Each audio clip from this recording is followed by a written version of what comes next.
নমস্কাৰ ষ্টুডিঅ'ত মই সাদ্দাম হুছেইন আপোনালোকে চাবলৈ আৰম্ভ কৰিছে ৰাইট নিউজ এনি বলা আমি যাওঁ আগুৱাই শ্লোগানেৰে মহানগৰী ছাত্ৰ সমাজৰ আজি দ্বিতীয় দিনৰ যাত্ৰা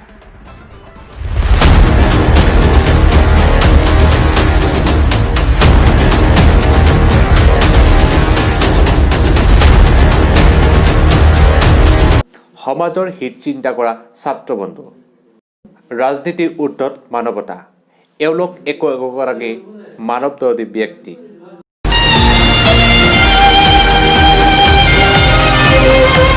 ভূপেন হাজৰিকাৰ এটি গীত নিশ্চয় শুনিছে মানুহে মানুহৰ বাবে যদিহে অকণো নেভাবে মানুহে মানুহৰ বাবে যদিহে অকণো নেভাবে অকণি সহানুভূতিৰে আছে মানুহে মানুহৰ বাবে ভাবিবলৈ এইখন ৰঙীন পৃথিৱীত এতিয়াও বহু মানুহ আছে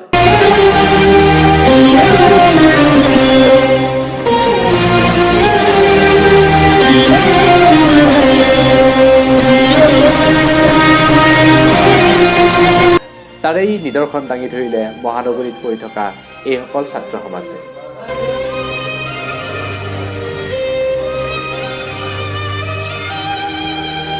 যেতিয়া আমি গুৱাহাটী পঢ়িবলৈ আহিছিলোঁ প্ৰথমবাৰভাৱে তেতিয়া আমি গুৱাহাটী বহু অলিয়ে গলিয়ে দেখিছিলোঁ বহুত মানুহে গাত কাপোৰ নাই শুই আছে আমাৰ সকলোৰে সঁচাকৈ বেয়া লাগিছে তেতিয়া আমি একগোট হৈছিলোঁ আমি যিমান বন্ধু আছোঁ চব আমি বিভিন্ন কলেজৰ হয় নিৰ্দিষ্ট এখন কলেজ নহয় আমি সকলো একগোট হৈছিলোঁ হৈ কৈছিলোঁ এখেতসকলৰ কাৰণে আমি কিবা এটা কৰিব লাগিব কাৰণ এখেতসকলো মানুহ হয় আজি আমি ইমান সুন্দৰভাৱে জীৱন নিৰ্বাহ কৰি আছোঁ কিন্তু ইহঁতে গাত এডোখৰ কাপোৰ নাই সূৰ্যৰ তাপ কি বৰষুণ কি গৰম কি ঠাণ্ডা প্ৰতিদিনেই প্ৰকৃতিৰ লগত যুদ্ধ কৰি জীৱন অতিবাহিত কৰিছে এইসকল দুখীয়া দৰিদ্ৰ নিচলা ব্যক্তিয়ে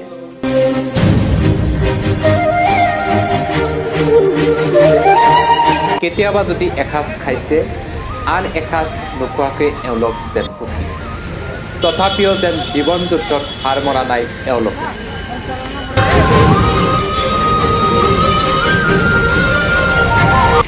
উল্লেখ্য যে মহানগৰীত পৰি থকা এইসকল ছাত্ৰ ছাত্ৰীয়ে আজিৰ দিনজোৰা কাৰ্যসূচীলৈ দুখীয়া দৰিদ্ৰ পৰিয়ালৰ মাজত ঠাণ্ডাৰ কাপোৰ বিতৰণ কৰাৰ লগতে জোতা চেণ্ডেল আদি বিতৰণ কৰি মহানুভৱতাৰ এক পৰিচয় দাঙি ধৰিলে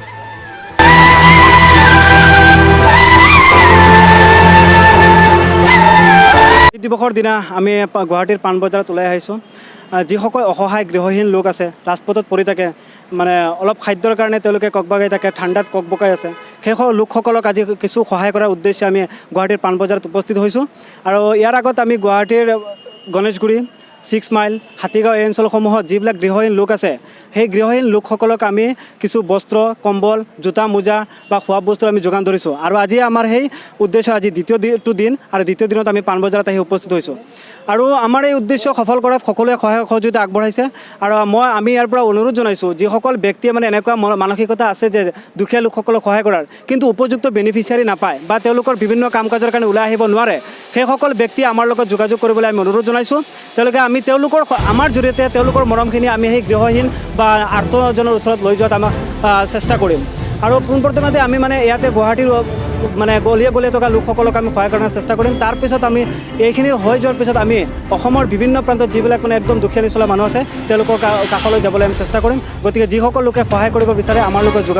যোগাযোগ কৰিবলৈ আমি অনুৰোধ জনাইছোঁ মানে আমি প্ৰথমে ধন্যবাদ জনাইছোঁ ইমানখিনি সহায় কৰিছে পাণবজাৰ আৰক্ষীয়ে আমাৰ এটা ফোনত বা আমি এবাৰ যোৱাৰ লগে লগে আমাৰ পাণবজাৰ থানাৰ অচি ছাৰে আমাক যিখিনি সহায় কৰিছে তেওঁ মাত্ৰ এটা কথাতে তেওঁ আমাক এখন অন্ততঃ এস্কৰ্ট এটা প্ৰদান কৰিছে অন্ততঃ ৩-৪জন আৰক্ষীৰে সৈতে আমি তেওঁলোকক কি ভাষাৰে ধন্যবাদ দিব পাৰিম আমি ভাষা নাই মানে তেওঁলোকৰ সহায় নহ'লে আমি এইখিনি কৰাটো আজি সম্ভৱ হৈ নুঠিল হয়